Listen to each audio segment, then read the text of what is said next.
오늘부터 다시 우리 사무엘 하로 들어가면서 다윗의 이야기로 들어가려고 합니다. 우리가 2월 말까지 사무엘 하를 4장까지 살펴봤고요. 그리고 이제 거의 지금 4개월 만에 다시금 이제 사무엘 하 5장으로 들어와서 이제 계속 이어서 다윗의 이야기 안에서 하시는 하나님의 그 말씀들을 우리가 좀 잘 캐치하고 듣는 시간이 되면 좋을 것 같아요. 우리가 지금까지 이전에 살펴봤던 다윗의 이야기를 한번 우리가 이렇게 복귀해 보면 다윗의 인생은 참 험난하고 고되고 힘든 인생이었다라고 밖에 말할 수 없었던 그런 과정들을 우리는 살펴보았습니다. 사울 왕을 피해서 도망하면서 광야로 내몰리게 되면서 그는 수없이 많은 위기들을 계속해서 경험하게 되죠. 그래서 그 시간과 또 공간과 상황들을 살펴보면 다윗은 마치 모든 것에서 밀려지고 있는 것처럼 보였습니다. 사울은 오히려 승승장구하고 다윗은 마치 패배하고 있는 것처럼 보이는 상황들은 계속해서 밀려왔단 말입니다. 그런데 결국은 어떻게 되냐면 사울 왕이 블레셋과의 전쟁에서 자결하여 죽게 되죠. 그래서 상황은 급변하게 되어지고 다윗이 모든 것의 상황은 다윗에게로 기울어지는 것을 성경 이야기를 통해서 우리는 보게 됩니다. 그러면서 다윗은 먼저 이스라엘 왕이 아니라 유다의 지파의 왕이 되어지죠.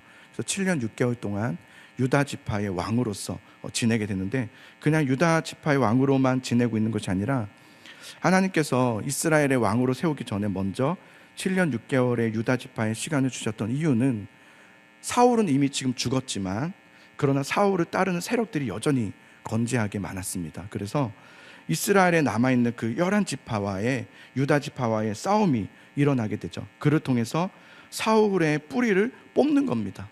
그러니까 하나님의 뜻이 있었던 거죠. 우리는 바로 그냥 이스라엘 왕이 되면 좋을 텐데 왜 하나님은 유다의 지파라 왕이라는 시간의 간격을 두시는가? 우리는 그것을 서운해하기도 하고 또 답답해하기도 하지만 여러분, 그렇지 않습니다. 하나님은 그 시간을 통해서 사울의 뿌리를 뽑는 것이죠. 그러고 나서 온 이스라엘의 왕으로서 다윗을 세우고자 하심이었던 것을 알게 돼요. 그래서 말씀 곳곳에 어떤 말씀이 있냐면, 사울의 집은 점점 약하여져 가고 다윗의 집은 점점 강하여져 가니라 라는 말씀을 통해서 하나님께서 다윗을 이런 시간을 주신 이유는 다윗의 그 집을 더욱더 강하게 하시는 과정이었다라는 것을 보게 하세요. 그리고 나서 이제 이스라엘의 왕이 마침내 드디어 되게 되죠. 하나님께는 여러분, 불필요한 시간이라는 것은 없습니다. 우리에게는 불필요한 시간들이 있습니다. 왜 나한테 그런 시간이 필요할까? 그 시간이 마치 헛된 시간인 것 같고 필요하지 않은 시간처럼 보일 수는 있어요. 그런 시간이 우리에겐 주어질 때가 있습니다. 불필요한 시간.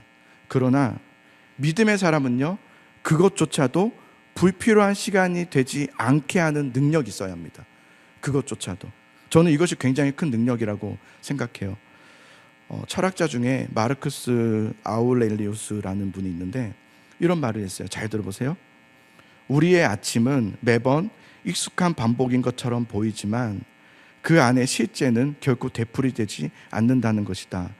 눈을 떴다는 사실 하나만으로도 오늘은 이미 어제와 다른 생의 첫 페이지가 된 것이다.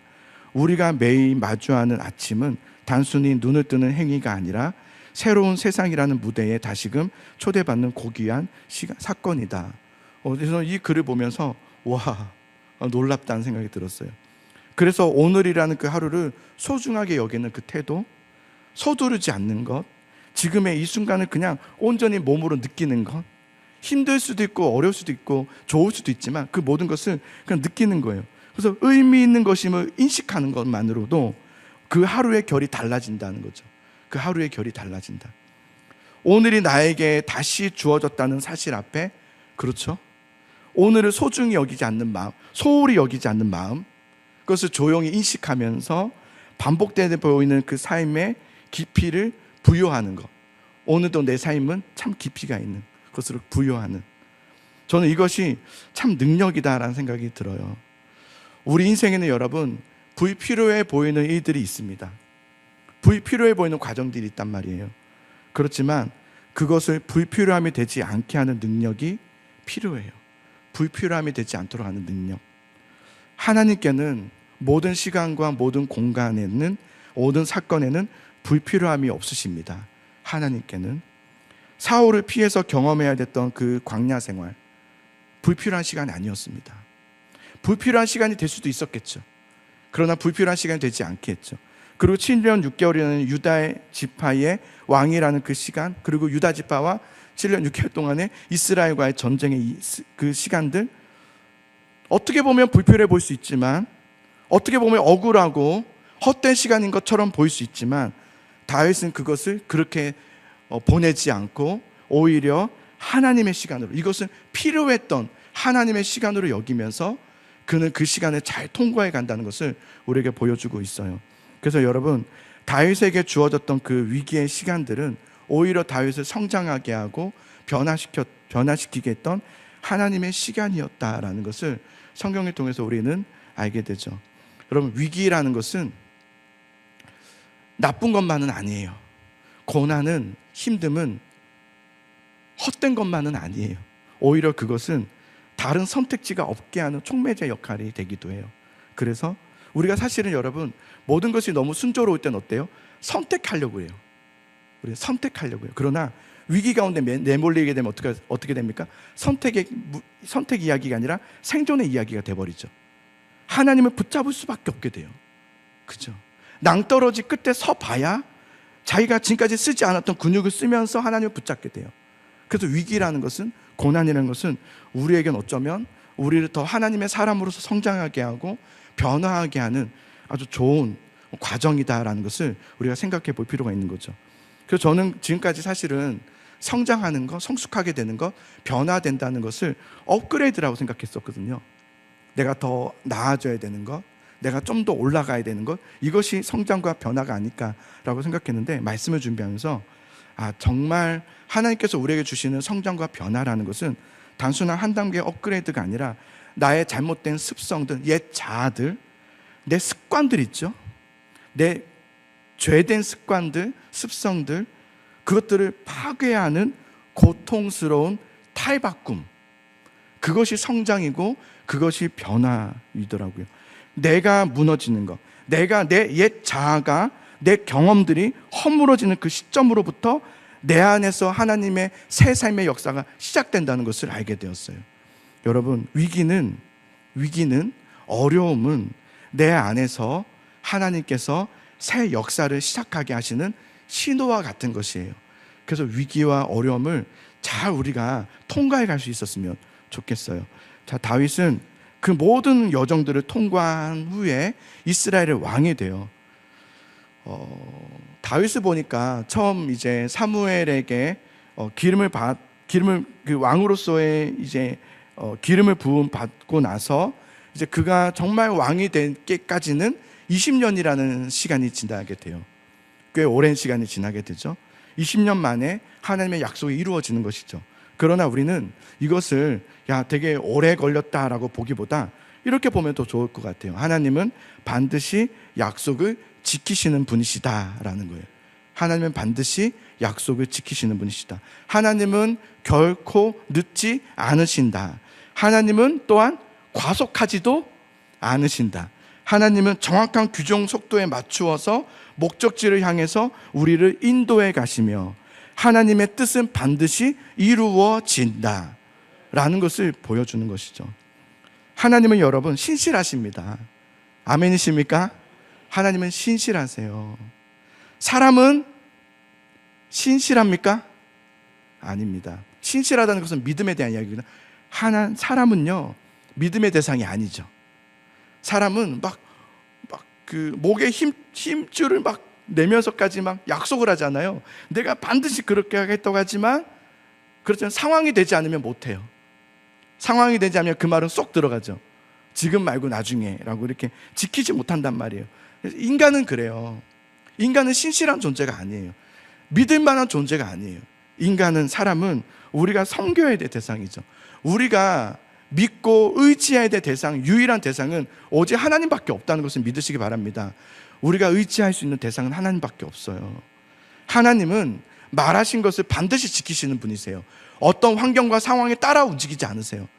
어떤 환경과 상황이 주어진다 할지라도 하나님은 하나님의 말씀을 이루신다 하나님이세요. 이게 인간과 다름이죠. 그래서 우리 인생을 살아가면서 우리가 정말 의지하고 붙잡아야 될 유일한 대상은 하나님이십니다. 하나님밖에 없어요. 사람은 믿음의 대상이 아니라 사랑해야 될 대상, 또 섬겨야 될 대상이에요.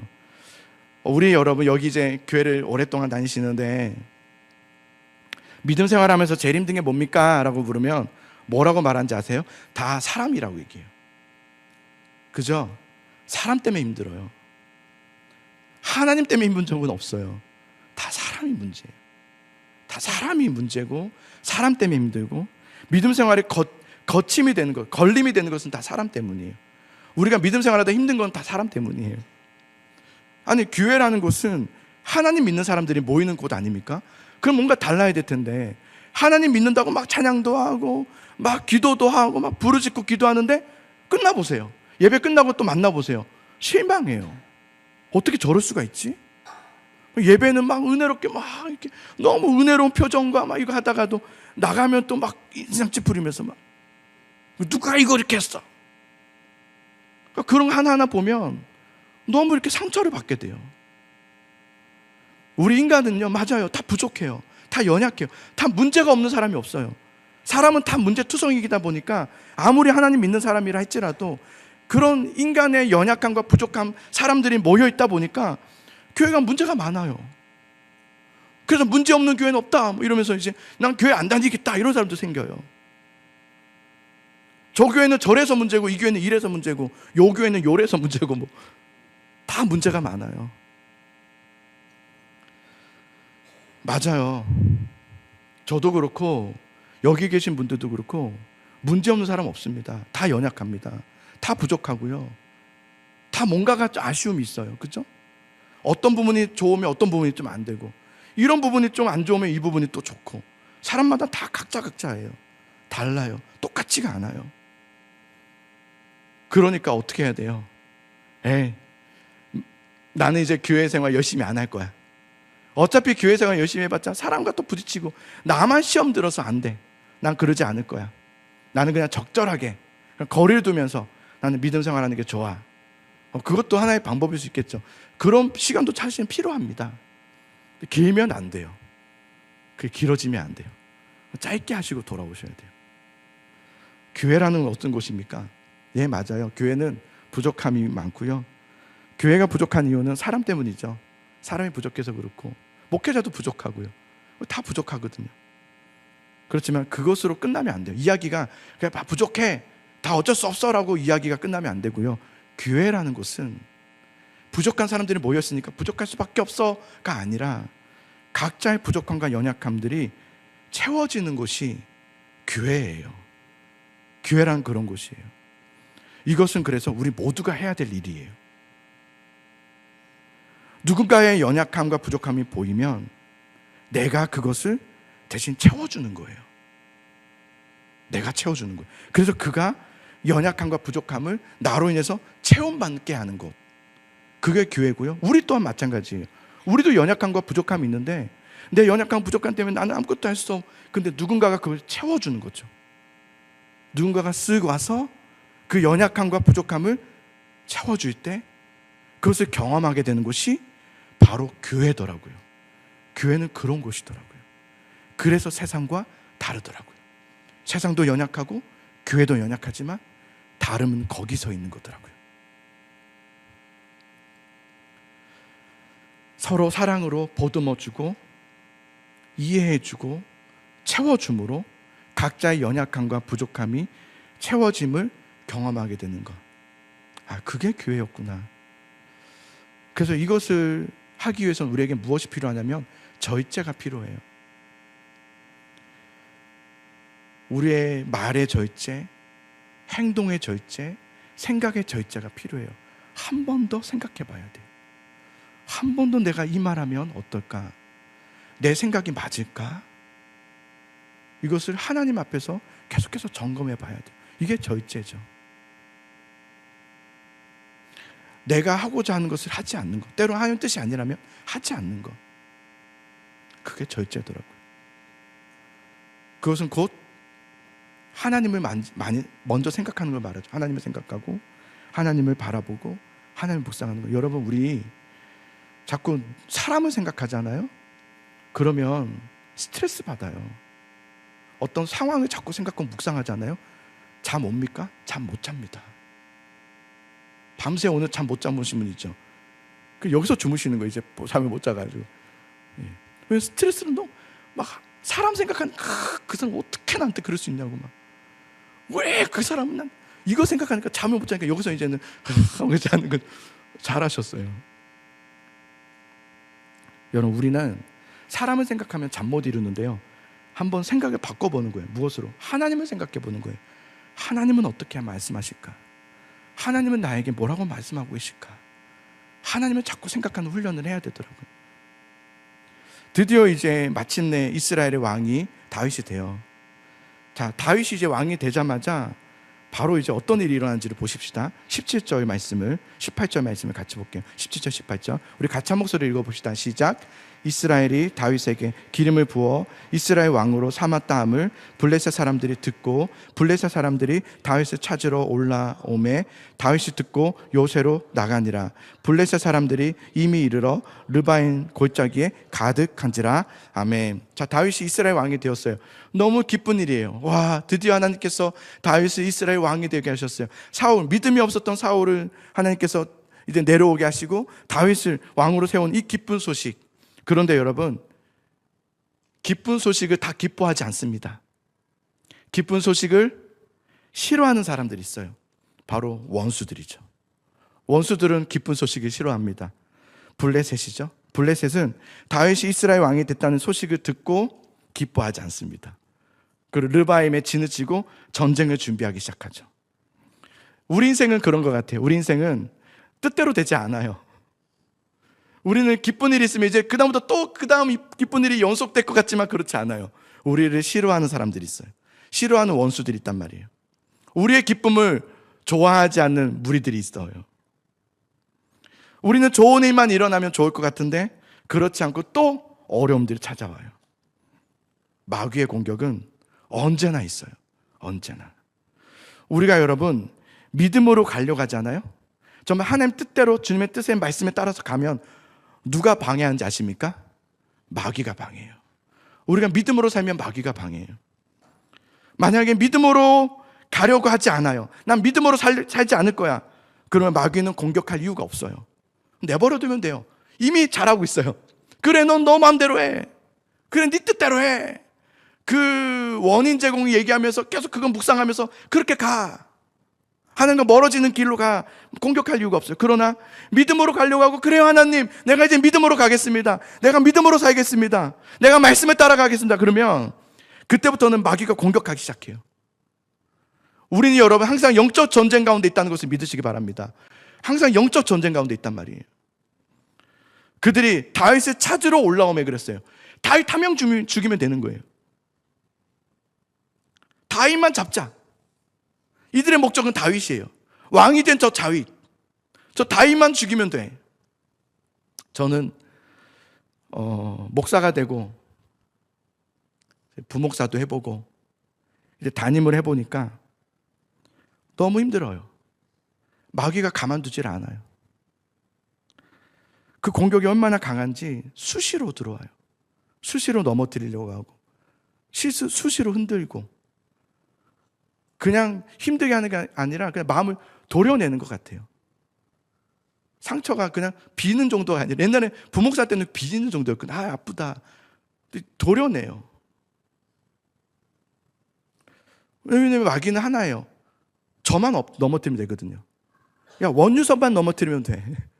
쟤만 무너뜨리면 돼. 그래서 그렇게 공격해와요. 아마 여러분 중에도 나는 예수님을 그렇게 잘 믿고 있고 말씀으로 살려고 하고 있고, 그런데 왜 자꾸 공격을 받고 왜 이렇게 어려운 것일까? 나 정말 주님 붙잡고 가고 있는데 왜 이렇게 안 되고 힘든 것일까? 제가 어제 저녁에 이제 이 부분을 묵상하면서 제 마음에 위로가 있었던 것이 하나 있었어요. 뭐냐면, 잘하고 있기 때문이다. 네가 잘하고 있어서 그래. 네가 하나님 붙잡고 있어서 그래. 네가 하나님 말씀 붙잡고 있어서 그런 것이야. 여러분이 어려움이 계속해서 주님 붙잡고 있지만 어려움이 계속 봉착해 온다면 여러분들이 지금 잘하고 있기 때문이에요. 하나님 보실 때 잘하고 있으니까. 우리는 그래서 분별하면 돼요. 내가 하나님 뜻대로 하지 않고 내 멋대로 하면서 말씀에 아예 벗어나서 말씀 없이 살아가고 있는데 나쁜 일이 일어난다? 그건 하나님의 징계인 것이고요. 내가 주님 말씀 붙잡고 가고 있고 정말 주님 의지하면서 가고 있는데 나쁜 일이 일어난다면 그것은 마귀의 공격인 거예요. 그 마귀의 공격이 오면 마음이 너무 힘들죠. 그리고 걱정도 되죠. 뭐 큰일이 일어나는 건 아닐까? 더 아프면 어떡하지? 내가 과연 이 마귀의 공격을 또 이길 수 있을까? 지금까지는 그렇게 버텨왔지만 이번에도 또 이길 수 있을까? 어떻게 극복해가지? 라는 두려움이 밀려올 때가 있죠. 그런데 그런 마귀의 공격이 있을 때 우리가 이길 수 있는 방법이 있어요. 그것은 무엇이냐면 한번 저를 따라해 봅시다. 하나님께 묻는 것이다. 묻는 거예요. 자, 19절의 말씀 한번 같이 볼까요? 자, 19절 있습니다. 시작. 다윗이 여호와께 여쭈어 이르되 내가 블레셋 사람에게로 올라가리까? 여호와께서 그들을 내 손에 넘기시나이까? 하니 여호와께서 다윗에게 말씀하시되 올라가라. 내가 반드시 블레셋 사람을 내 손에 넘기리라 하신지라. 아멘. 자, 다윗만 죽이면 돼. 이게 정말 힘든 거거든요. 이 공격 앞에 다윗이 했던 것은 뭐냐면 하나님께 묻는 것이었어요. 여러분, 어떻게 묻냐면 이렇게 물어요. 하나님, 블레셋이 저렇게 나를 공격하려고 준비하고 있습니다. 근데 이렇게 물어요. 올라갈까요? 블레셋에게로 갈까요? 사실은 여러분, 이게 전쟁할까요? 라는 질문인데 이거 당연한 거 아닙니까? 지금 블레셋이 자신을 치려고 그리고 이스라엘을 지금 무너뜨리려고 준비하고 있단 말이에요. 그러면 어떻게 해야 돼요? 당연히 우리도 빨리 준비하고 빨리 우리 회의를 열어서 어떻게 하면 이길 것인지에 대한 논의를 하고 자, 이제 아니다. 시간도 없다. 빨리 가서 블레셋을 치자. 이게 또 당연한 거 아닙니까? 뭘 물어요, 하나님께? 당연히 가서 쳐야지. 그걸 물을 게 아니라 다른 걸 물어야죠. 이런 거 어떤 걸 어떻게 하면 이길 수 있습니까? 방법을 주십시오. 어떤 작전을 세워야지만 내가 저들을 이길 수 있습니까? 라고 묻는 게 더 당연한 거 아니에요? 근데 다윗은 뭘 묻냐면 할까요 말까요를 물어요. 하나님 전쟁을 막 일으키려고 하는데 대적할까요 말까요? 아니 그럼 가만히 있으려고요? 당연히 대적해야지. 다윗의 기도를 보면 당연한 것을 묻고 있어요. 당연한 것을 묻는 죠. 여러분, 기도라는 것은 당연한 것을 묻는 거예요. 당연한 거예요. 뭐 이런 것까지 기도하나? 그것을 기도하는 거예요. 목사님 이런 것까지 기도해야 돼요? 그런 것까지 기도하는 거예요. 너무나도 당연한 거예요. 너무나도 당연한 것을 하나님께 기도한다는 것, 기도할 수 있을 때 그 사람이 진짜 기도의 사람이에요. 저 사람은 뭐든지 다 기도하네. 그가 진짜 기도의 사람이에요.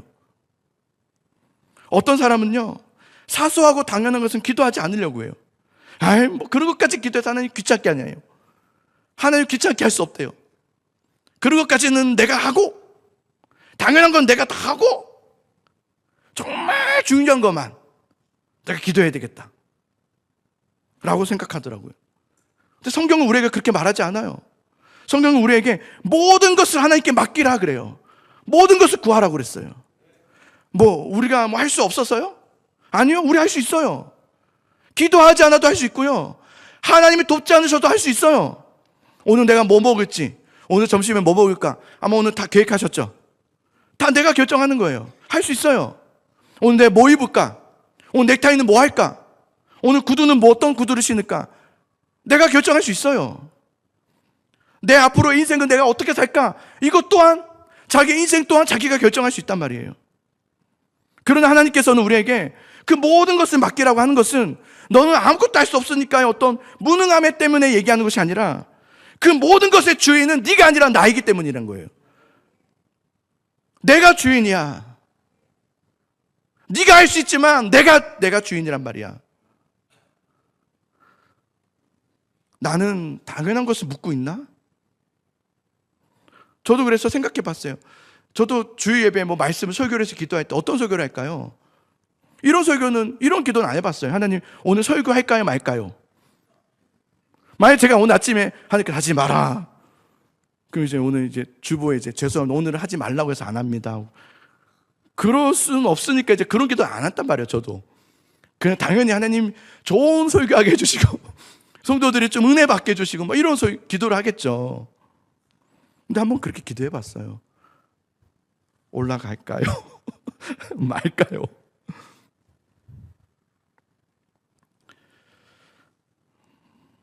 당연한 것을 묻는 것은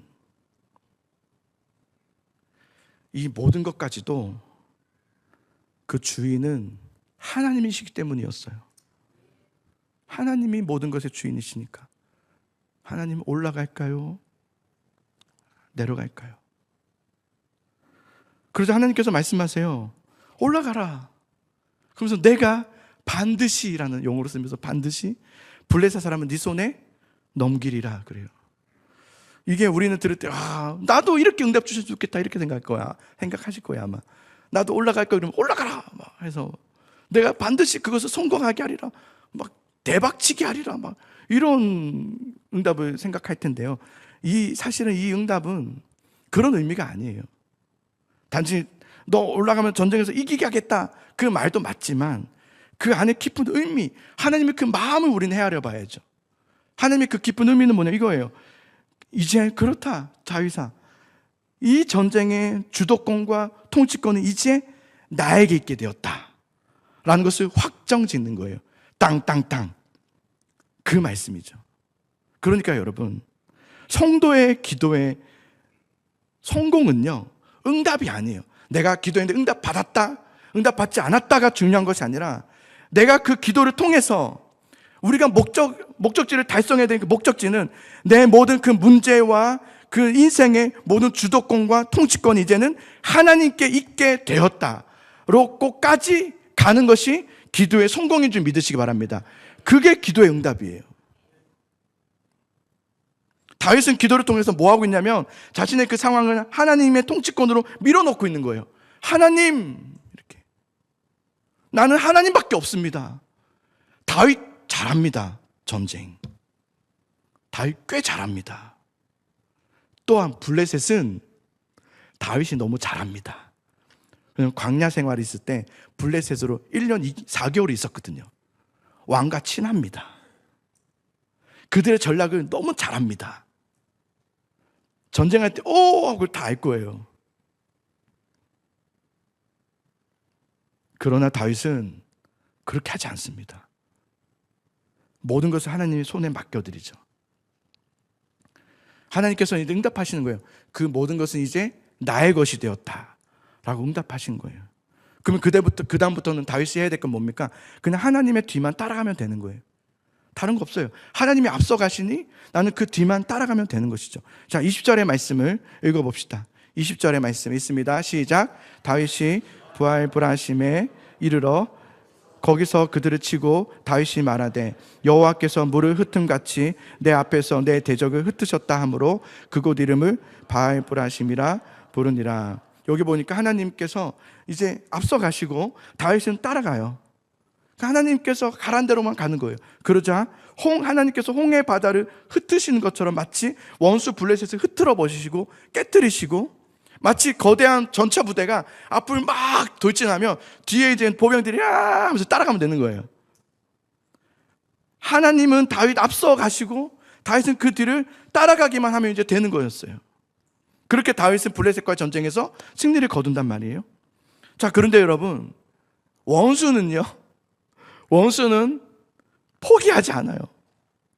원수는 졌다고 해서 내가 졌다, 네가 하나님을 의지해서 내가 안 되겠다고 도망가지 않아요. 물러서지 않고 또 공격합니다. 자, 22절을 보십시오. 22절이 있습니다. 22절 시작. 블레셋 사람들이 다시 올라와서 르바임 골짜기에 가득한지라. 이들이 다시 또 모여서 전쟁을 준비하고 있어요. 여러분, 마귀는 결코 쉽게 물러서지 않습니다. 우리는 한번 뭐 하나님의 은혜라는 어떤 승리를 경험하게 되면 그다음부터 마음이 금세 풀려져 버려요. 그죠? 좀 뭔가 이제 막 어려울 때는 막 교회가 막 뭉쳐서 기도하고 막 그러다가 이제 좀 편안해지잖아요. 풀려버리기 시작해요. 꼭 그래요. 꼭 그렇단 말이에요. 이거는 어쩔 수 없는 인간의 본성이란 말이에요. 어려울 때는 그렇게 기도하고 그렇게 붙잡다가도 이제는 좀 나아지면 이제 자기 목소리 내기 시작하고 주장하고, 마귀는 그때를 또 노려요. 명심하셔야 돼요. 그냥 물러날 원수가 아니에요. 마귀는 노려보는 거예요. 지금 건드지 않고 있어요? 노려보고 있는 거예요. 언제요? 마음이 풀려질 때, 네가 예전처럼 다시 행동하려고 할 때, 그때를 딱 노리고 공격하죠. 근데도 여러분, 정말 감사한 게 뭐냐면 다윗은 승리 이후에 흐트러지지 않고 있었어요. 영적 긴장감 속에서 딱 붙잡고 있었어요. 다윗만큼은. 그래서 원수가 또 공격해오고 다시 또 문제가 찾아오고 어려움이 또 밀려와도 다윗은 또 다시 하나님께 또 물어요. 하나님 어떻게 하죠? 또 묻고 또 묻고. 그러면서 이 전쟁은 나에게 속한 것이 아니라 하나님께 속했다는 것을 확정짓는 기도를 계속해요. 기도라는 것은 여러분, 내 인생의 전쟁의 주인이 누구의 것인가를 확정짓는 거예요. 그게 기도예요. 해주세요, 해주세요가 아니에요. 내 이 모든 문제의 주인은 하나님이십니다. 이게 기도예요. 하나님께 기도하는 다윗에게 하나님이 또 말씀하시는데요, 이번에는 앞전과 또 달라요. 이번에는 작전 지시를 하세요. 그네도 올라가서 전면전을 펼쳐라 그랬잖아요. 이번에 아니에요. 뒤로 돌아가서, 그들 뒤로 돌아가서 뽕나무 숲에 숨어 있다가 기습해라, 이렇게 말씀하세요. 23절의 말씀을 읽습니다. 23절 시작. 다윗이 여호와께 여쭈니 이르시되 올라가지 말고 그들 뒤로 돌아서 뽕나무 숲을 맞은편에서 그들을 기습하되. 여기까지. 하나님은 우리에게 응답하실 때 같은 방법으로 응답하지 않으세요.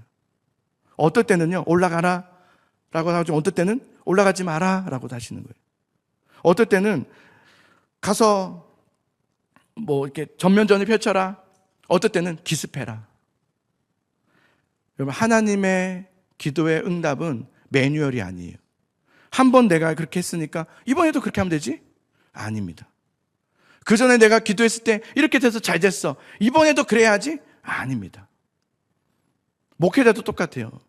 저도 뭐 여기저기서 사역하면서 경험들이 있을 거 아니에요. 승리하는 경험, 잘 됐던, 부흥했던 경험들이 있어요. 그 경험들 가지고 내가 여기서도 이렇게 하면 되겠지? 안 돼요. 여러분이 문제서가 아니라 다른 거예요. 그때 물어야 돼요. 계속해서. 그때는 이래야 되는데 왜 안 될까? 가 아니라 하나님 어떻게 해야 되죠? 물어야 되더라고요. 하나님의 기도응답은 한 번에 나에게 주어진 매뉴얼이 아니란 말이에요. 기도의 응답은 내 생각과 내 경험과 내 이해를 넘어서서 그 이해 밖에서 말씀하시는 그 말씀에 듣고 순종하는 것이 기도응답이에요. 그게 기도응답이죠. 그래서 24절을 보십시다. 자, 24절 한번 읽어볼게요. 시작.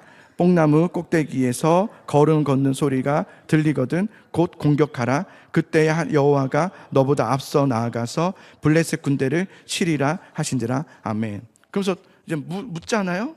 묻고 이제는 뭐 하냐면 들으라고 해요. 들으라. 들리거든 공격하라. 보고 공격하라고 하지 않아요.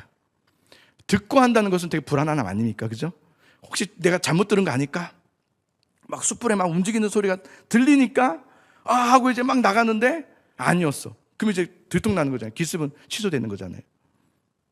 근데도 듣거든. 우리에게 어떤 훈련이 필요하냐면 여러분, 묻는 훈련, 그 다음에 뭘까요? 듣는 훈련이 필요해요. 묻는 훈련, 듣는 훈련. 우리 교회에 핵심 사역이 있어요. 제가 제일 중요하게 생각하는 사역이에요. 그게 뭔지 아세요? 제자 훈련 아니에요. 매일 성경이에요. 저는 그 제목이 너무 좋아요. 그냥 성경 읽기도 아니고 매일 성경이에요. 매일 읽어야 돼요. 매일. 매일 성경, 이 말씀, 매일 말씀을 읽는 것에 그 중요한 요소가 뭐냐면 바로 듣는 것과 묻는 것과 듣는 것과 순종하는 거예요. 이걸 훈련시키는 거예요. 묻는 거 누구에게? 하나님께. 듣는 거 하나님의 음성을. 순종하는 것 그 음성에. 묻고 듣고 순종하는 건 신비한 거 아니에요. 막 하나님께서 나에게 막 이렇게 막 음성 주셨다, 이런 게 중요하지 않아요. 그거 대단한 거 아니에요. 그 사람이 뭐 대단해서 주신 거 아니에요. 말씀을 너무 안 읽어서 그런 거예요. 말씀으로 듣는 거예요. 말씀으로. 우리가 매일 성경을, 매일 말씀을 묵상하고 읽고 듣고 훈련해야 되는 이유는 뭐냐면 내 인생의 통치권이 하나님께 속했다는 것을 분명히 확정짓는 행동이에요. 그것이 앞서가시는 하나님을 뒤따르게 하는 훈련이 바로 매일 성경이에요. 매일 말씀을 읽는 거예요.